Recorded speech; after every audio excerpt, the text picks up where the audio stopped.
more on what FIFA is going to do in relation to the ineligible player. Eligibility, right? Yeah, South Africa against Lesotho, the other timeouts. If not, I think South Africa have made up their mind that they are not going to lose any game. I think they've made up their mind that they are not going to lose any game. And man, I just hope Nigeria will win all their games and leave the rest to FIFA. We are actually used to permutations. If Nigeria win this, if South Africa lose this one, this and that. Over the years, but then over time, still we have transformed. We have progressed. We have improved from doing permutations because we know we have the capable legs that can get the job done. We have players that play abroad. We have players not just playing abroad. We have them playing week in, week out in their respective leagues across the globe. But it is now left to the discretion of the manager to do the needful, to select the players that can get the job done, and also the game plan to get the job done, and the patience and belief that this job can be done. So that is what we believe. I believe that we've been doing in recent times. Otherwise, we would have given up long ago because of the huge gap between us and the South Africa. I think we have about 6 points or 9 points between us. 6 points. 6 points now. So if we win, with their win 9 points. With their win 9 points. Yeah. If we win this weekend and beat them on Tuesday, then reduce it to 3 points.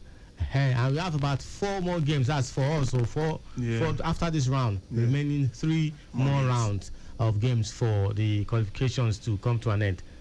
And we can get it done. Absolutely, we can get it done. Before we talk further on the Super Eagles of Nigeria, let's start with everything tennis. Later today is the big one between Aryna Sabalenka against Amanda Anisimova. Aryna Sabalenka is the defending champion of the US Open, Gary Johnson, and although he's lost 2 finals this year alone, yet to win a Grand Slam, the world number 1. And Anisimova, on the other hand, has been a fantastic. It's been a fantastic outing for her. Her first final in the US. Yes, her first final, and also defeating Naomi Osaka in the semi-final. Osaka was on a high and was doing so well, and all of a sudden, in the semi-final, this is her first semi-final since the birth of her child 4 years or 2 years ago. 2023 years, 3 years ago, and she's her first semi-final also since 2021, as a matter of fact. But she's never even been to the quarterfinal of an event since 2023 and all of that. And then stopped by Anisimova, Aryna Sabalenka on the other hand, won Jessica Pegula, a repeat of the US Australian Open final. But now she's back to herself. She's playing well. Then again, we've seen this before at the Australian Open. The Australian Open against Madison Keys, we all rooted for her, only for her to disappoint. Do you see that happening today? Or finally, she's going to win a Grand Slam this year. I think the pressure is still on Aryna Sabalenka, even though she's playing the final. I also think that it's also the final. Anisimova, en route to the final, she was just how to enjoy herself. True. Yes. And then she's playing on home turf. On home turf. Yeah. She will have the backing of all the fans in the US. From rooting for her. From Coco fans. Exactly. All of them will just gather together and root for Anisimova. So as I said, she was just enjoying herself. That's why she got this far, because she didn't think, okay, I'm going to this match, I'm afraid I might lose this match. She just went there to enjoy the game. And at the end of the day, all the practice sessions paid off for her. She got the better hand, the stronger arm, all the points that she needed to get, she got them and progressed each round that she played. Even in the 4th round, quarterfinals, semi-finals, now she's in the final, playing against one that has tried so many times, especially this year, and has not won any major title, particularly Grand Slam. Well, so no The woman, pressure is still on Sabalenka. no, yeah, I think I agree with you. By the way, no woman has ever defended successfully the US Open since 11 years ago. That was done by Serena Williams. Can she win it and defend it successfully? That would be a daunting task. I want to bring us to a discussion we had last weekend. Okay. No, 2 weekends ago. Okay. We talked about when the tournament was starting out. We talked about the only way Aryna Sabalenka can get her hands on on another major or slam another slam is by going past that wall of doubt, that wall of mental, can I do it? Can I get this done? Otherwise, she will just continue to fall, even at the final stage. She just needs to know that, okay, this person has had a good run to the final, but I believe I can beat her. I am the world number 1. I've done it before. I can get this done. Otherwise, she will lose again. I personally think that she can do it. She's playing world number 8. I don't want to rate it based on the position. I want to rate her performance based on the way. Is Anisimova in 8? Yes, she's world number 8. Because she's 20 something. Okay, she's Naomi Osaka that was 23. Yeah, and it's good to see that she's getting. And women have not been completely smooth. Talking about Aryna Sabalenka, she has some. That shows that she has a lot of weight on her shoulders. I think against Pegula, she dropped the second set before coming back to win the third set and all of that. It's good to see. But she still feel that it's a title to lose. It's a title. She lost the final in the beginning of the year to an American. Yes. Now another American is facing her this evening. It's always going to be a very difficult one. That's another thing to worry about too. When you look around, when you look at the player I've lost to. American order to cross. Yes. Yeah. Can this happen again? Yeah. Can I get past this one? Yeah. We'll see. Let's talk about the biggest rivalry in the world of tennis right now. Carlos Alcaraz against Jannik Sinner. It was meant to be someone coming back from a month or 3 month suspension, came back, got to the final, lost to Alcaraz, picked up himself again, now he's in the final again. Although you want to say that he could not play in the final against Alcaraz the other time at the Cincinnati Open final due to injury and all of that. Illness. And now he's back. He's playing so well. At the initial phase, he was not the best of himself. But from the third round, we're seeing more of him up until the semi-final. Last time out, where he had a bit of ups and downs, but hey, he was able to win the game at the end of the day. Alcaraz, on the other hand, the way and manner he puts aside, what's the name now? I'm trying to recall what he played in the semi-final. Was absolutely beautiful. Was it the Swiss? I think it was Jannik Sinner. It was Swiss Djokovic. Was it Djokovic? Sinner played Djokovic. The Alcaraz played for Kina. Yeah, Alcaraz plays for Kina. Yeah. So Aliasim. Felix Auger-Aliassime, yes, the Canadian. Yeah, the Canadian. And at the end of the day, is Sinner now against Alcaraz in the final of the US Open men's singles. It's been 2-1. When I mean 2-1 in terms of Grand Slam so far this year. Last year was 2-2 between these guys. It's looking like it's only four Grand Slams. So make we just forget it. These guys are here to fight for everything. They are dominating. And again, it looks like they have their preferred surface. Last time out, it was won by Sinner. This time around, will Sinner win it? So on hard court, what do you think? Where do you see the pendulum swinging? The last time out, champion, I think it's Alcaraz. Yes, it was Alcaraz. The last time out, their game lasted for over 5 hours. We'll see, that was in Wimbledon. Lasted for 5 hours. We'll see. We'll see how long this one will last. Both are in top form. Top form, I agree. Top form, mentally, physically. Everything is just going well for the two players, and I believe that's the match that will overshadow the women's final. Every tennis fan will want to see those that can get themselves to the stadium. Those that can't, will just manage to watch it on their screens. But it's going to command a lot of viewership this weekend. I don't know who to root for, but because of the finesse that this guy showed, I want to go for Alcaraz. So Alcaraz he looked like someone who went there to get the job done. Had his hair cut, showed that yes, I'm ready for this tournament because he probably predicted that I might be facing Cena in the final. And also when you realize the fact that in the semi-final, Cena struggled a bit with injury. I think in the second set, had for a medical timeout, then came back in the third set to win the third set. Well, barring the injury advantage to Alcaraz, I still think that Alcaraz should get this job done. I am rooting for Cena. I don't know. I'm rooting for Cena. So we are divided on this one. I think Cena will take this one. I just want him to take it. He's gone. I don't know if he's gone through a lot, but the fact that he claimed to be innocent stood his ground and they could not find anything against him, yet he went for that suspension. I think I will let him. I will pitch my tent towards him. You want that this to be a conversation for him? Not really he deserves it. I mean, he's like if he wins it, it's going to make him feel better. Is that what you're saying? I think it's more of pity.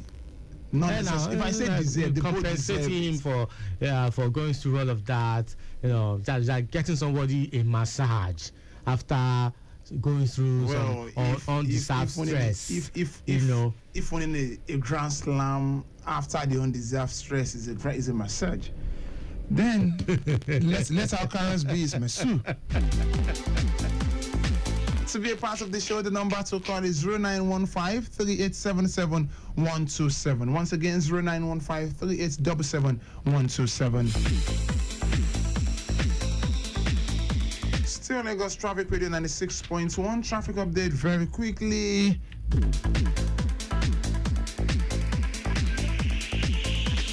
There is a broken down truck after mile 12 inward K2 and backlog is towards Ode-Elede. Officers on ground, by the way, are managing this situation of things. Again, broken down truck after mile 12 inward K2 and backlog is now towards Ode-Elede. Still Lagos Traffic Radio 96.1. Let's see what we have from the control room very quickly.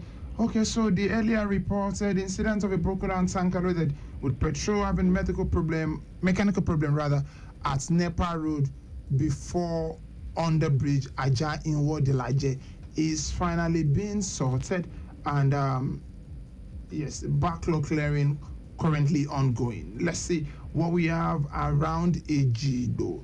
Yes, offloading of granite on Construction Road is ongoing, causing busy traffic from Jakonde Gate to Pako. Still Lagos Traffic Radio 96.1.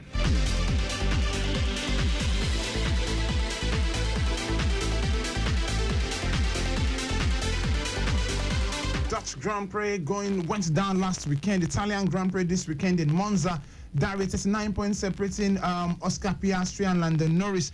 Who do you think winning this weekend? I personally want Norris to win.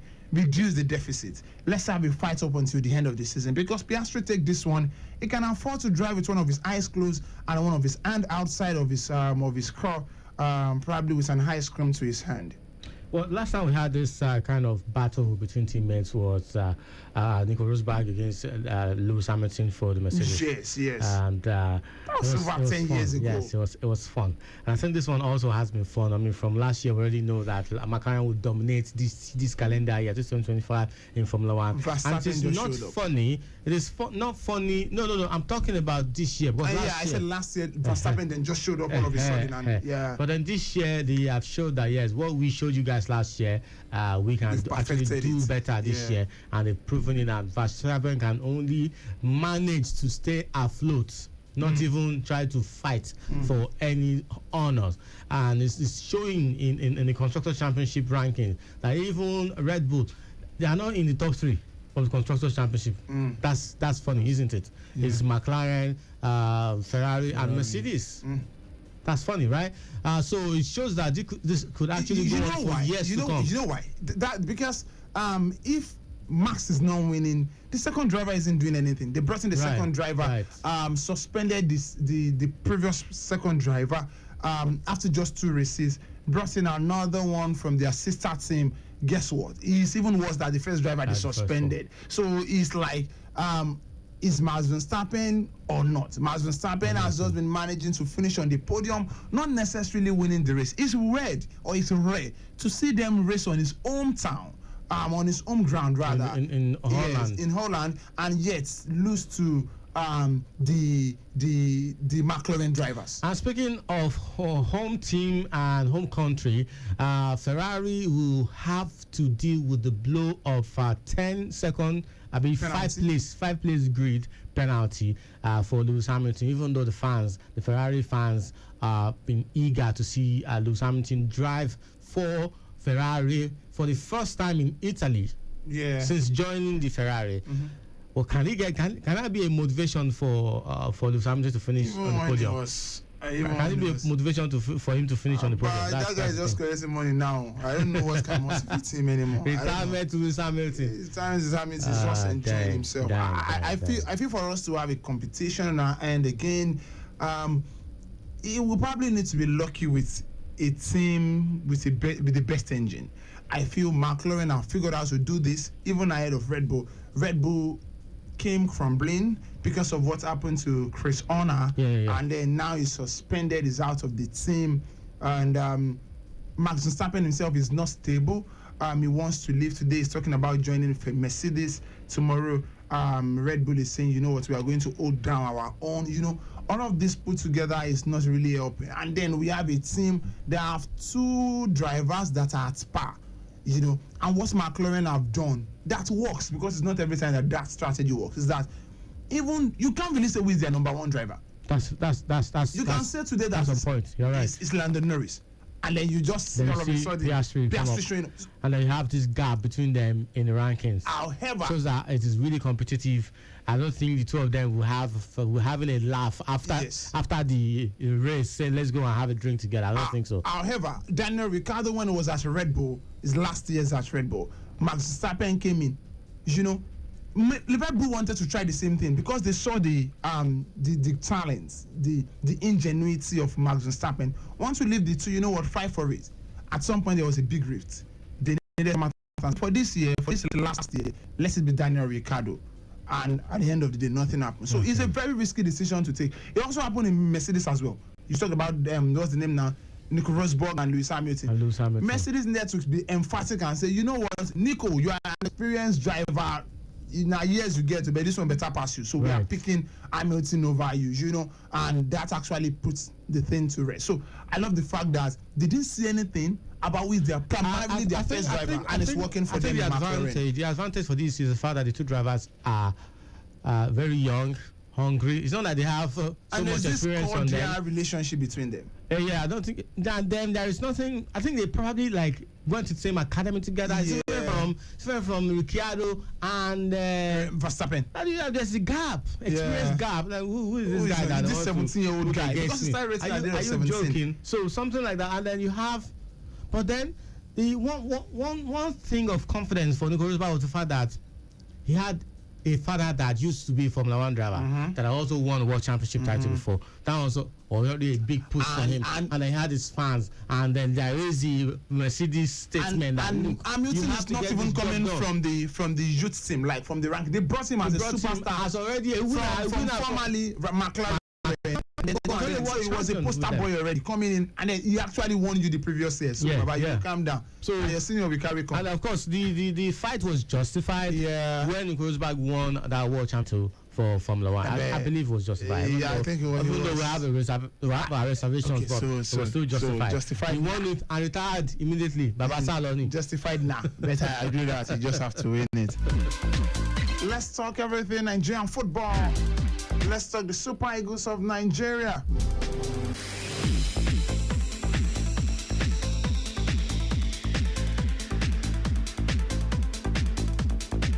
Nigeria head coach talking about Eric Cheo has named Super Eagles star Demola Lookman as the best player in the world ahead of their World Cup qualifying game against Rwanda.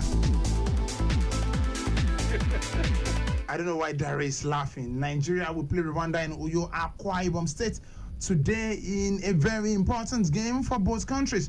Cheo held Lookman while defending his decision to include him in the squad for the match. Lookman, who still holds the title of African Footballer of the Year. Failed to compete, a dream move to Inter Milan in the summer. Has not played for the club or country since May 5, 2025. Chauto in the pre-match conference said that Lookman remains the best player on the continent. Dari, I personally feel that this is very dicey. You play Lookman, he plays badly, Nigerians will come for you. Right. He's not played since May. This is September.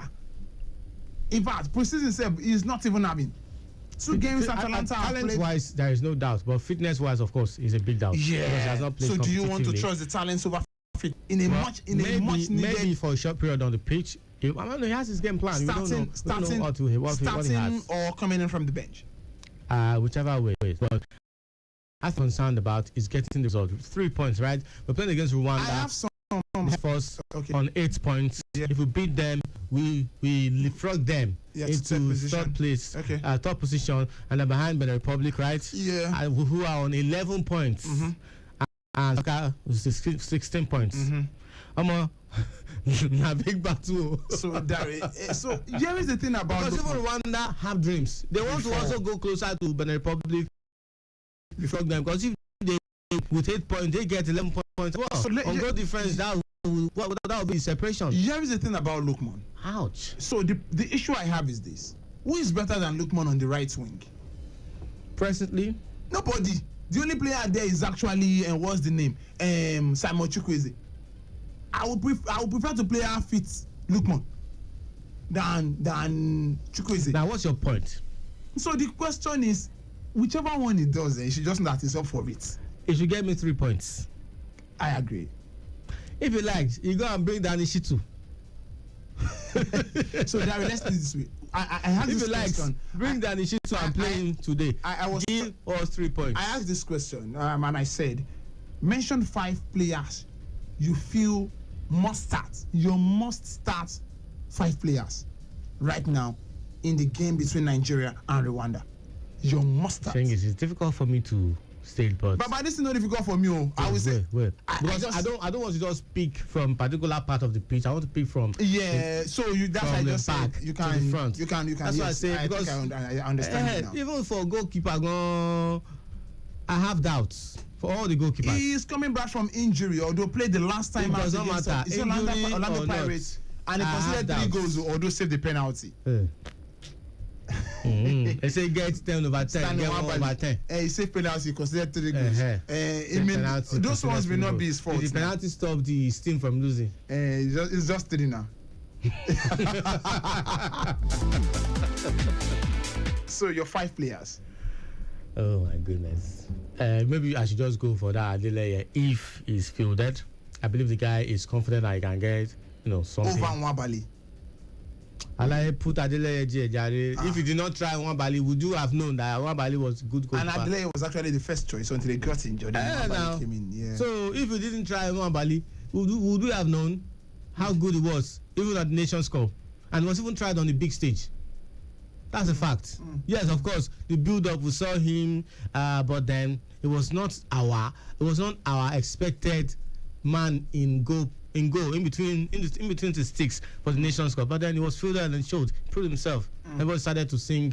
What was the meaning of one? But it's Son of the Light, right? Son of the Night. Yeah. So let me pick Adeleye. Pick Fulham guys. Olaino and Kevin Bassey. So all I know is Forest. Fulham. Forest. Iwobi.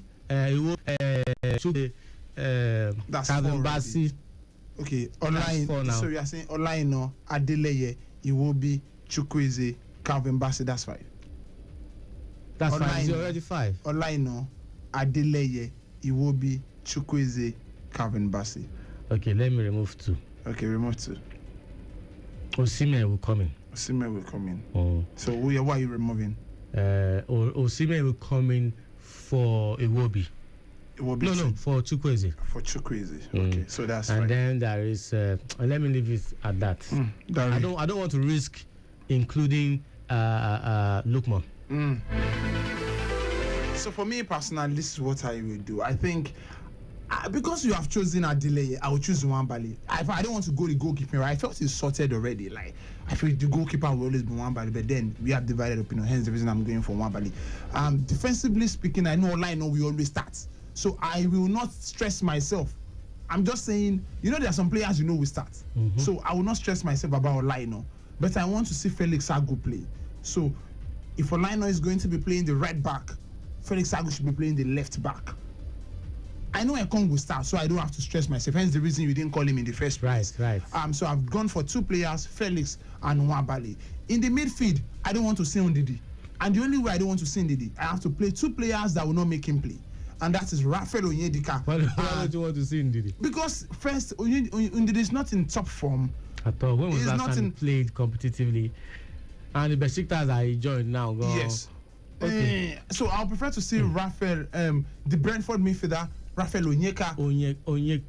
Not Raphael Onyedika. No, Onyedika plays for Club Brugge. Yeah. So I'll prefer the. I think we should call the two of them now. So this is the reason I'm not calling the two of them, and I will say this: if I play Onyeka or Raphael Onyedika, he's more of a defensive midfielder that stays back, pivots, and then I will play Fisayo Dele Bashiru as an attacking midfielder. If I'm playing, guy. Yes, and it's more creative than even Raphael Onyedika. And if I'm looking for box to box, I would have preferred Onyedika, but I need a creative midfielder. So that's already those two midfielders knock out any possibility of me choosing Wilfred Ndidi. You have picked more than 5. No, I picked 4. Nwabali, Felix, Raphael Onyeka, Fisayo Dele Bashiru, and then up front.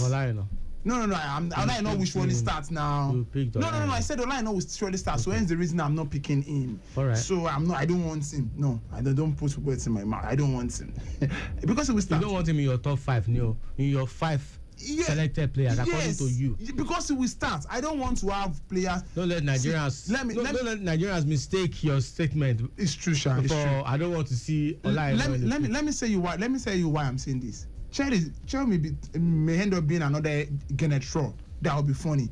You know those that will start, and those ones, and then you will now pick some players that will make those ones that start look very good. Give us headache. You understand? It's like playing Calvin Bassey at times. Sometimes you'll be very good on the floor, and then area balls like this, you'll be having issue with Ekong. You understand what I'm saying? So I'm saying these guys. So if you are picking the obvious, these guys are the ones that should join my obvious. Your obvious. So my last player, I'll pick Moses Simon. Moses Simon, because if you are playing Lookman to start, Moses Simon can double play. He's an hustler, he's a dribbler, and he's the most experienced up front.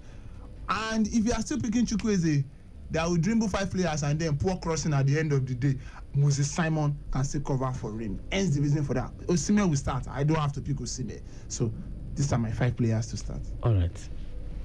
I'm a coach now. Clap for this. Can we move on? They can move on. Let's also talk about other teams. By the way, Dari, Morocco don't qualify.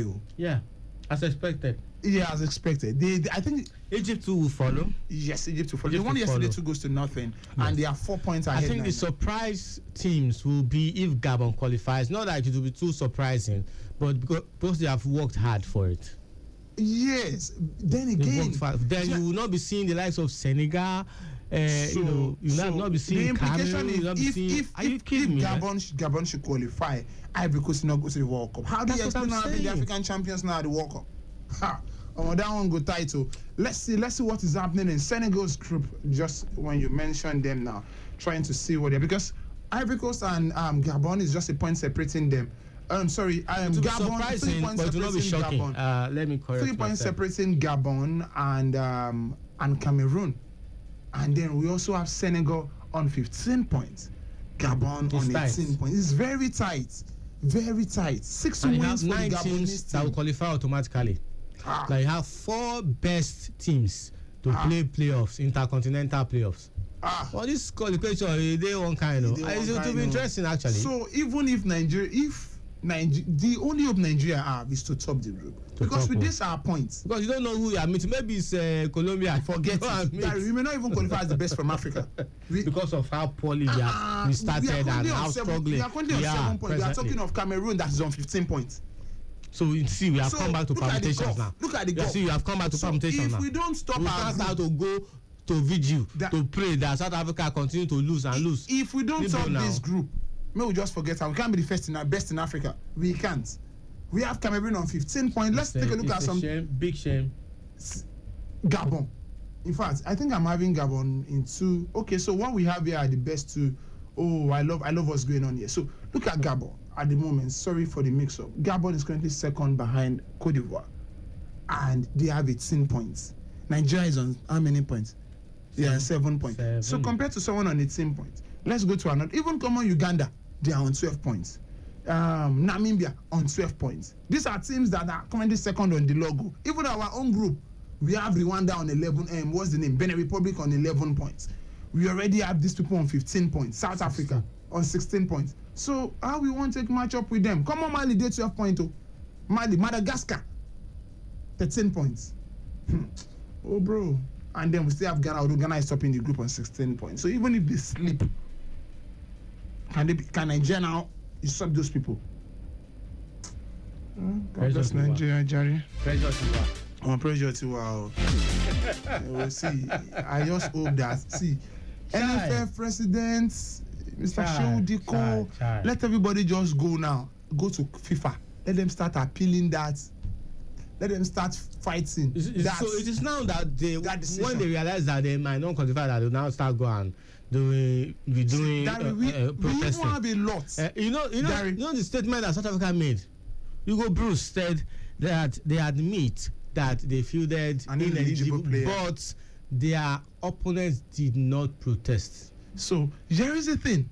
Lesotho that wants to protest. So it is now that I want to start protesting. No, they don't have to. We can report the issue. It is left for FIFA to pick it up. FIFA already know. But we have not officially launched anything. True. Secondly, Lesotho are currently playing their home games in South Africa. They will not want to. They don't have a FIFA licensed stadium. Protest. 2, Zimbabwe are currently playing their home games. They are all Southern African South Africa now because they don't have a FIFA licensed stadium. So when South Africa played Lesotho yesterday, they were away. In their own country, they are at home. When they play Zimbabwe away from home, they will play in the same Bloemfontein or probably in Johannesburg, and then they are still at home. Tell me how Nigeria wants to qualify home away from home. Tell me how. Home away from home. We are on our own. And Benin Republic, is it Benin Republic now? Or Benin Republic played their own game in Rwanda. So we are the only one, and South Africa, that is playing our own games on our tops. So are you saying that? Dari, I want to quote you. Are you saying we should forget about the FIFA World Cup? I'm saying that please say it. We rely more. See, we did not play the politics of the game. We only played the obvious part of the game, which is 11 players on the pitch. And we are still not good enough. Do you think if South Africa... That's not good enough. Dari, let's assume it's Morocco in this situation. You will now be playing Lesotho and you will not be playing it in South Africa. They will have blown everything out of proportion. They would have even accused the South African Federation of hanky-panky situation. It's match fixing automatically. I don't even want to say that. It's match fixing automatically. You understand what I'm saying? And those ones too will not want to protest. This is not the responsibility of the players. This is the responsibility of the federation. 2 teams in the same group, about 3 teams in the same group, playing in the same country. If not, I mean, guy, now my house should they use. So what are our administrators? What have they been doing? Party. Yeah. Is that what they've been doing? No, we missed out on the last World Cup in Qatar. We missed out of the last World Cup in Qatar. Now we are missing out on this again. I think this will be like 3 times in a row. No, this will be the 2nd time in a row. Did we go? Yeah, we were in Russia. Russia was in 2018. Then 2022 we were in where was 2022 World Cup played? Qatar now. Yeah, Qatar 2022. So and we were not there. So it's just the 2nd time back to back. So Dari, let's leave the studio, I beg. It's so unfortunate. I mean, your prediction, by the way, maybe this should excite the listeners. I know it's just. Well, I'm rooting for Nigeria because I want us to qualify badly. It's good business for us sports journalists, actually. So I'm rooting for them, Nigeria to beat them comfortably. And maybe rack up a lot of goals. So maybe that will work in our favor in the long run when calculations start to come in. Nigeria have played 6 games at the qualifiers. we've lost 1. And We've we won played draw. 1. We've drawn 3. So if you ask me to predict where would Nigeria play, thank you very much for being a part of the show. Dari Jameson, thank you for coming through. You will not hear that thing you want to hear from my own mouth. Guys, we will win. Jimmy said we are going to win. Dari said it. Dari said it on my Jimmy behalf. said he whispered. Dari we are said going it to on. win. He has even seen it in his dream. Did you not see it? If I tell you what I saw here, I'm with the group. Okay, we'll come back in the We don't even evening. talk European football. This one is It's okay now. Anybody, This one is not- this one European is more football. Travel pressing. to Europe. Go and listen to this one European. is more pressing. By the way, come back. We are coming back in the evening, so we are going to get extended analysis of. By the time the Super Eagles should have The game been, is starting 5 o'clock. yeah, first 45 minutes. By 45 minutes, I'll make my prediction. The second one would have started. When we Yeah, come we'll probably be analyzing it on the show. back. Yeah. Hopefully we'll have some good things to say and not be frowning and angry then. Amen, amen, amen, my brother. It's not a prayer. Bye, guys.